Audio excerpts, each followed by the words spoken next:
Hello friends, एक और नई कथा के साथ। रविवार का दिन सूर्य देव को समर्पित है। मान्यता है कि अगर रविवार के दिन सूर्य देव की श्रद्धा पूर्वक पूजा अर्चना की जाए तो मनुष्य के जीवन में सुख समृद्धि और धन संपत्ति की कमी नहीं रहती है। साथ ही शत्रुओं से सुरक्षा भी होती है। सूर्य देव का व्रत करने के साथ साथ अगर आप इनकी व्रत कथा सुनते हैं तो आपकी मनोकामनाएं पूर्ण हो जाती हैं। तो चलिए बताते हैं सूर्य देव की व्रत कथा। प्राचीन काल की बात है।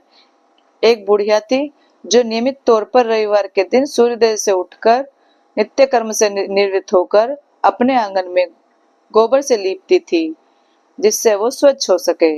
इसके बाद वो सूर्य देव की पूजा अर्चना करती थी। साथ ही रविवार की व्रत कथा भी सुनती थी। इन दिनों वो एक समय भोजन करती थी और सबसे पहले सूर्य देव को भोग भी लगाती थी। सूर्य देव उस बुढ़िया से बेहद प्रसन्न थे। यही कारण था कि उसे किसी भी तरह का कष्ट नहीं था और वह धन धान्य से परिपूर्ण थी। जब उसकी पड़ोसन ने देखा कि वह बहुत सुखी है तो वो उससे जलने लगी। बुढ़िया के घर में गाय नहीं थी, इसलिए वो अपनी पड़ोसन के आंगन गोबर लाती थी, क्योंकि उसके यहाँ गाय बंधी रहती थी। पड़ोसन ने बुढ़िया को परेशान करने के लिए कुछ सोचकर गाय को घर के अंदर बांध दिया। अगले रविवार बुढ़िया को आंगन लीपने के लिए बुढ़िया को गोबर नहीं मिला। इसी के चलते उसने सूर्य देवता को भी भोग भी नहीं लगाया, साथ ही खुद भी भोजन नहीं किया और दिन भर भूखी प्यासी रही और फिर सो गई। अगले दिन जब वो सोकर उठी तो उसने देखा कि उसके आंगन में एक सुंदर गाय और बछड़ा बंधा था। बुढ़िया गाय को देखकर हैरान रह गई।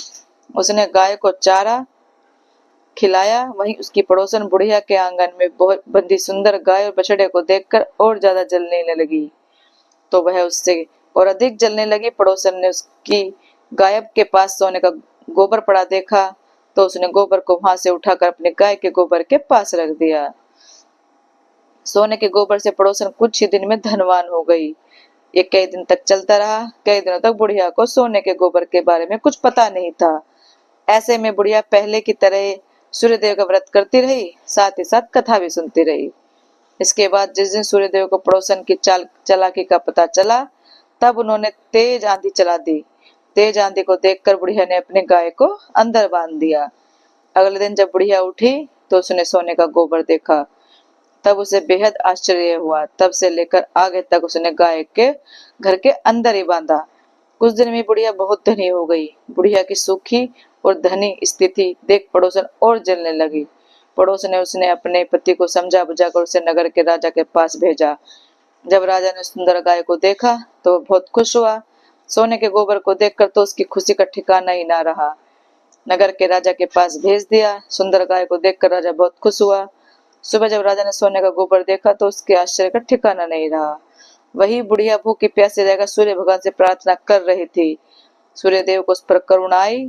उसी रात सूर्यदेव राजा के सपने में आए और उससे कहा कि हे राजन, बुढ़िया की गाय व बछड़ा तुरंत वापस कर दो। अगर ऐसा नहीं किया तो तुम पर परेशानियों का पहाड़ टूट पड़ेगा। सूर्यदेव के सपने ने राजा को बुरी तरह डरा दिया। इसके बाद राजा ने बुढ़िया को गाय और बछड़ा लौटा दिया। राजा ने बुढ़िया को ढेर सारा धन दिया और क्षमा मांगी। वहीं राजा ने पड़ोसन और उसके पति को सजा भी दी। इसके बाद राजा ने पूरे राज्य में घोषणा कराई कि रविवार को हर कोई व्रत किया करे। सूर्यदेव का व्रत करने से व्यक्ति धन धान्य से परिपूर्ण हो जाता है, साथ ही घर में खुशहाली भी आती है। दोस्तों, आपको ये कहानी कैसी लगी? अच्छी लगी हो तो लाइक, कमेंट और शेयर करना, चैनल को सब्सक्राइब करना। Thank you.